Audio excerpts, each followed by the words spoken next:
is supposed to be Snoop Dogg or Gwen. Talaga? Yeah.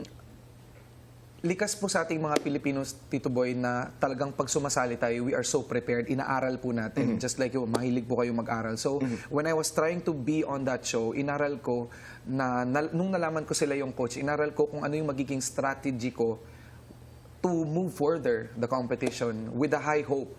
So, iniisip ko kapag pumunta ako kay Snoop Dogg at Filipino ako, naninibago siya because he is a black. So, maninibago sa kanya, bago sa kanyang tunog, yung Filipino that could do a little bit of soul and yung pop.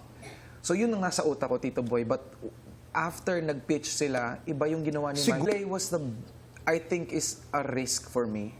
Kasi, kumbaga, idol ko kasi siya since dati, Tito Boy, and I'm always intimidated by people na sobrang nilulook up ko. Okay. So by strategy, kapag kausap ko siya on the way, tapos feeling niya hindi ako focus, baka yun yung rason kung bakit hindi ako ma-move further.